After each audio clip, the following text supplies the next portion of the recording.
Let's start with Bullet Bhaskar. Side to side, side please. We are the local. Side to side, side please. Local boys here.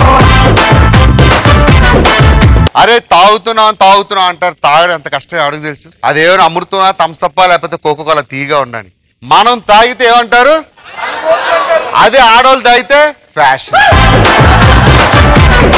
కాదు భాస్కర్, మొన్నటి వరకు ఎంత పద్ధతిగా suit boot వేసుకొచ్చేటోడు ఆ రాజుగాడితో తిరిగి నువ్వు కూడా తాగుబోతు తయారైనావు. కానీ మనం చాలా బెటరు. మనం మందే తాగుతాం, వాళ్ళు మా రక్తాలు తాగుతున్నారు. ఆఫ్ కోర్స్ దాన్ని రెడ్ వైన్ అంటారు. అసలు నిజం చెప్పాలంటే ఏ మగాడు తాగుబోతు కాడు. ఒక్కసారి పెళ్లి చేసుకుంటే ఎవరైనా తాగుబోతుగా కావాల్సిందే. మా ఆవిడ అంటూ ఉంటుంది, నువ్వు డబ్బులు తగలేస్తున్నావు తాగేసి అని చెప్పి అంటది. నేను చెప్తున్నా నువ్వు తగలేస్తున్నావు అని చెప్తానంట. అది అసలే చూడడానికి ఎలా ఉంటుందంటే సుధాకర్ చెల్లెల్లా ఉంటుంది. ప్రతిసారి పెద్ద నాన్న గురించి ఎందుకు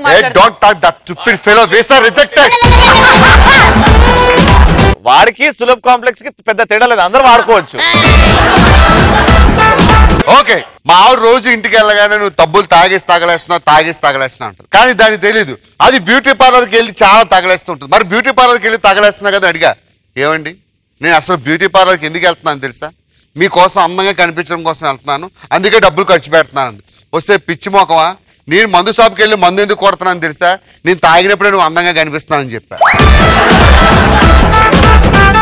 ఇంకా ఈ వీళ్ళు చేసే చాట్ ఇలా ఉంటే ఇంకా పిల్లలు చేసే చాట్ మామూలుగా ఉండదు. మా ఆవిడంతా ఒకసారి పిల్లాడి స్కూల్లో సరిగ్గా చదవట్లేదంట, ఓసారి వెళ్ళి చూసిరండి అంది. వెళ్ళా, మాస్టర్ ఉన్నాడు. నా కొడుకు లెక్క చెప్పాడు. ఒక మూటలో 20 కొబ్బరికాయలు ఉన్నాయంటే ఒక కొబ్బరికాయ శ్రీముఖికి, ఒక కొబ్బరికాయ రవికి ఇచ్చాడు. మిగతా ఎన్ని ఉన్నాయని అడిగితే నీ కొడుకు ఆన్సర్ చెప్పలేదు అన్నాడు. లాగిపెట్టి 2 పీక.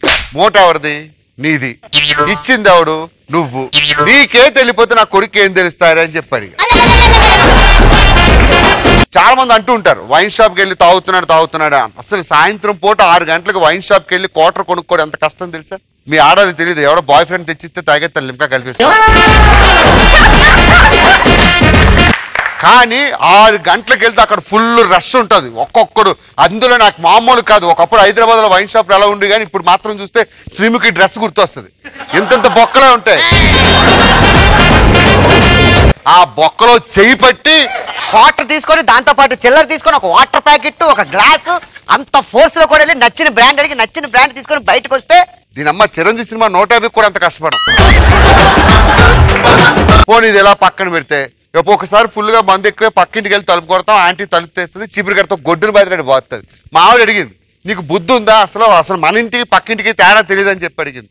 పోనీ నేను తాగొచ్చాను, నాకు తెలియదు, దానికి ఎందుకు తెలియదే? అది బాగానే ఉంది కదా, ఎందుకు తలుపు తీసింది?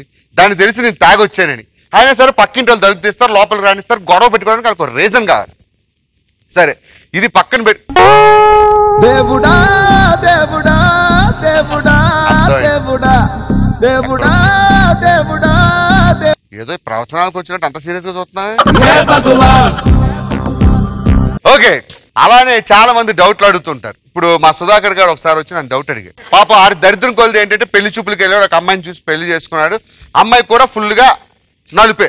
అయితే నలుపుగా ఉన్న తర్వాత పిల్లాడు మాత్రం తెల్లగా మన రవిలో పుట్టాడు. అయితే రవి ఎప్పుడు వాళ్ళ ఇంటికి వెళ్ళలేదు అనుకోండి. అయితే వాడు వచ్చి రోజు నా దగ్గర మదన పడుతుండేవాడు. అరే సుధాకర్, మనిషికి ఏదో ఉండొచ్చు కానీ అనుమానం అనేది జబ్బు ఉండకూడదురా, తీసేరు అన్నాడు. లేదురా, నేను నల్లగా ఉండి మా ఆవిడ నల్లగా ఉండి పుట్టిన పిల్లడు ఎందుకు తెల్లగా పుట్టాడు అన్నాడు. ఇంట్లో పెత్తనం ఆవిడదన్నా, పెత్తనం మా ఆవిడదిరా అన్నాడు. పెత్తనం మీ ఆవిడది అయినప్పుడు విత్తనం ఎవడేస్తే ఏంటరా? అమ్మాయిలు చేంజ్ అవర్లు ఎలా వచ్చాయి? ఫస్ట్ లో చున్ని ఇక్కడ పెట్టేవారు, ఇలా కొంచెం కిందకు వచ్చింది. ఎప్పుడు 1980s లో. ఆ తర్వాత ఇంకొంచెం ట్రెండ్ మార్చి ఎక్కడికి వేసుకున్నారు. ఇప్పుడు ఏం చేస్తున్నారు తెలుసా? ఇంట్లో పెట్టి వస్తున్నారు. అలాగే ఒక్కొక్కసారి తాగేసి వెళ్ళినప్పుడు కూడా ఇంట్లో కిక్కు దించేస్తూ ఉంటారు. ఎంత అంటే ఒక్కోసారి పిల్లలు చాలా ప్రేమగా మాట్లాడుతుంటారు. ఏమండి 2000 రూపాయలు ఇస్తే మీ అమ్మగారికి షాల్వా కొంటానంది. నాకు మనసుకి అడిగిపోయింది, నా పిల్లం ఏంటి నా అమ్మకి 2000 పెట్టి షాల్వా కొంటదా, అది పట్టు షాల్వా అని చెప్పేసి 4000 ఇచ్చా. మరుసటి రోజు ఇంటికి వెళ్ళేసరికి మా అమ్మ మీద 2 షాల్వాలు ఉన్నాయి. చాలా హ్యాపీగా ఫీల్ అయ్యా. ఆ ఆనందం తట్టుకోలేక వైన్ షాప్కి వెళ్తుంటే పక్కన బోర్డు చూసా, 2000 రూపాయలు సిల్క్ చీర కొంటే ఒక పట్టు షాల్వా ఫ్రీ అని. సో ఎప్పుడు ఆడవాళ్ళు నమ్మొద్దు, నమ్మితే మాత్రం సంకనాగిపోతారు. గుర్తు పెట్టుకోండి, బ్యాచులర్ లైఫ్ లో ఉన్న ఆనందం ఎక్కడ దొరకదు. బ్రహ్మచారికి పెళ్ళైన వాడికి తేడా వెరీ సింపుల్. ఏంటంటే పెళ్లికి ముందు మనం ఏది పడితే తింటాం, కానీ బ్రదర్ పెళ్ళి అయితే పెళ్ళం ఏది పెడితే అదే తినాలి.